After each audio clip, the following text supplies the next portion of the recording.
It's time again for Baking from Books.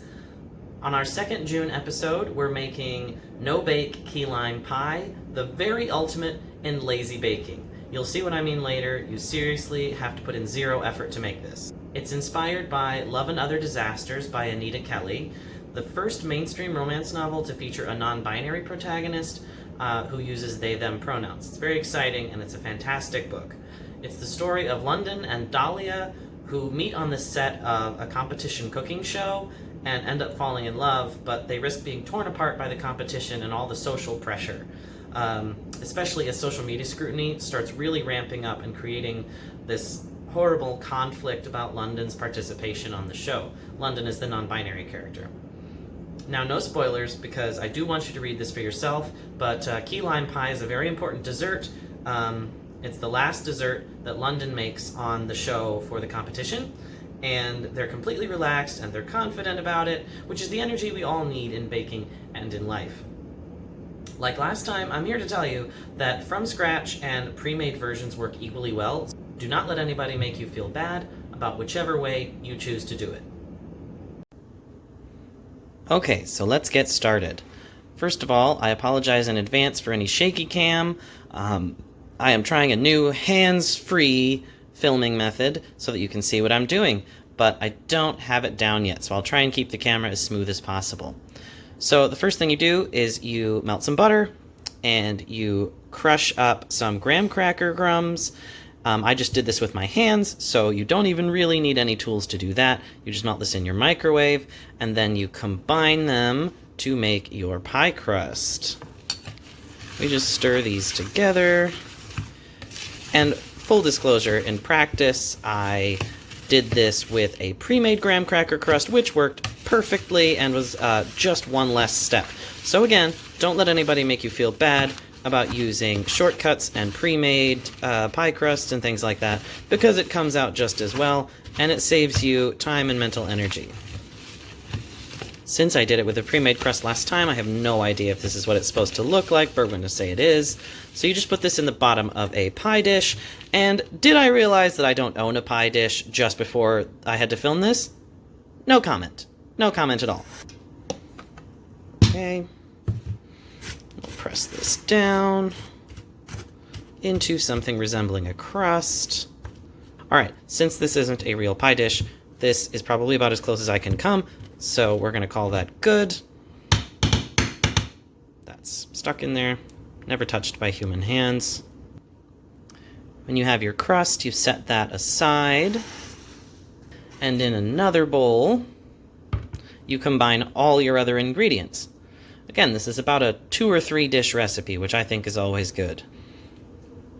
So you will need 16 ounces of softened cream cheese. Again, you can do this in a microwave. These days, it feels like you could just set it outside for 2 minutes and it'd be pretty softened already because of how hot it is. But a microwave is probably the more food-safe way to go. And you add 1 cup of sweetened condensed milk. I'm going to say this is 1 cup.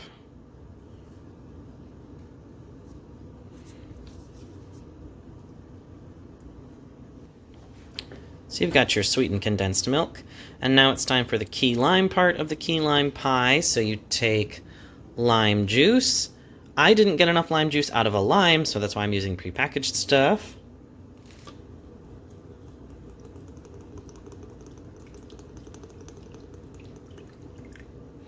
So you add your lime juice, and then you need about the zest of 1 lime. So this I actually will do with a lime. If you can find lime zest in stores, more power to you. I actually couldn't, so I'm just going to zest an actual lime for that. It's about 1 tablespoon, but we're going to say the zest of 1 lime. Okay, I think that's the best we can do, and frankly I'm bored. I'm not going to win any cooking shows, but we've got our lime zest in there. Just about. Most of it's in the grater right now. Get that in there. And then the last thing you need is a 1/4 cup of sugar. Did I forget that I didn't have sugar and have to improvise? No comment.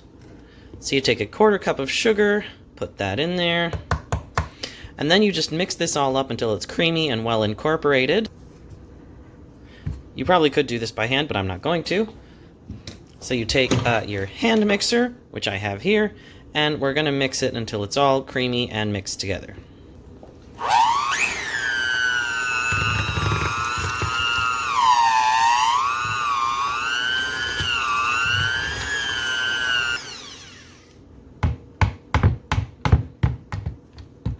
Alright, that's pretty good.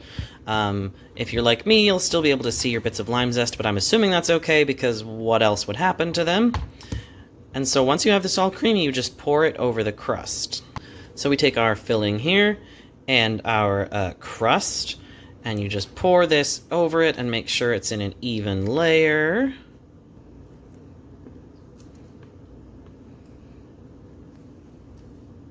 Alright. Got that all in there, and then we make it nice and smooth and even. Alrighty, so that's all nice and smooth, and then all you do, once it's all ready, is you pop it in the fridge for at least 4 hours, but ideally like overnight, and this one I maybe would do the freezer or something like that so that the sides would firm up. But in general, you just want to give it lots and lots of time to get all chill and firm before you serve it. When you get all done, it might look something like this.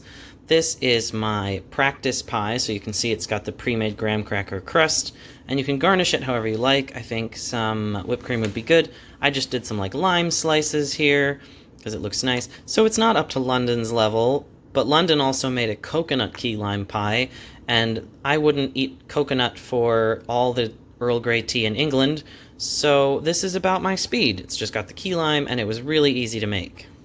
But wait, we've got a bonus recipe for you this week, because there's two characters, two fantastic cooks in this book. London makes a pie for their last dessert on the show, but Dahlia makes Rice Krispie treats when she's sad, and at an important point in the story, she makes Rice Krispie treats for London as an apology and as her comfort recipe. Did you know how easy it is to make Rice Krispie treats? Because I sure didn't. I did it all in one big soup pot on my stove with a 13x9 pan for the second step, and that was all it took. All you do is you melt butter in the bottom of a pan, and when that's all melted, you dump in a whole package of marshmallows and melt those up, and when those are all melted, you stir in crispy rice cereal, Rice Krispie cereal. And then you spread that in a 13x9 pan, let it cool, and you're done. If you use real butter and mix chocolate chips in at the end, it makes a really fantastic dessert, and it comes out delicious. And there's 1,000 different ways to customize it.